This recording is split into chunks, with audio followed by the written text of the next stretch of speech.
Hey there, have you noticed that the prices at the grocery store are going up and your packages are getting smaller and smaller? If you have, then you are living through shrinkflation. That is where your 14-ounce bag of chips goes down to 7 ounces and the price stays the same at $4. So this is the way that the brands, the companies like Kraft, Conagra, Mondelez are passing on higher food costs onto you as the consumer. Now, you might be confused. You're saying, well, why is it that the media is telling me that there is no inflation, but I keep noticing that it costs more and more money for me to buy the same goods when I'm at the grocery store? And it's because of inflation, because you cannot print an unlimited amount of money without there being some sort of consequence. And in 2020, our government printed over $4 trillion dollars in order to prop up the economy. And in doing so, they weaken the dollar or the purchasing power of the dollar.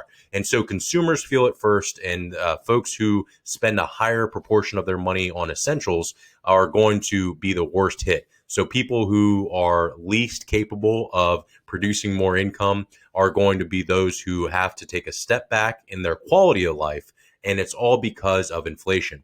Now, on this screen, you're looking at what a chart that shows the measure of inflation. This is the official figure, the official CPI figure, versus a calculation using the previous methodology. And I want to talk to you in this video about how that has changed and why it's so significant to you, because this is just the beginning of this inflationary cycle. Over the weekend, this past weekend, we had the Warren Buffett letter that came out that talked about,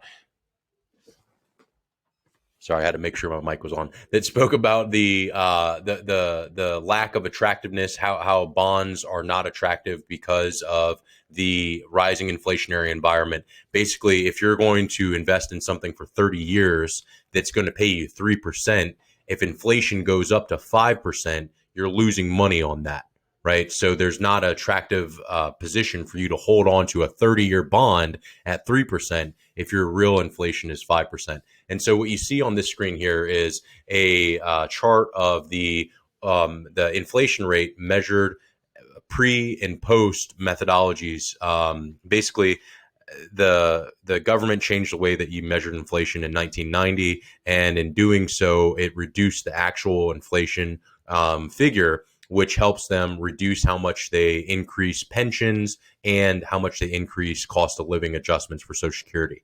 As a result of those two things, you see that the CPI number has basically just been goosed. And using this website, Shadowstatscom, you can actually get a better read for what the real inflation number is. They argue that it's actually closer to 5 to 6%, depending on the time. So I would encourage you to look at this, because this figure, the official figure from the government, doesn't include food and energy, right? So it doesn't take into account those costs. Whereas when we look at this methodology, they're actually going to include some of those elements, and it gives you a more accurate read. But over the weekend, you had Paul Singer of Elliott Management and Warren Buffett both come out talking about their stance on bonds, why they see inflation rising.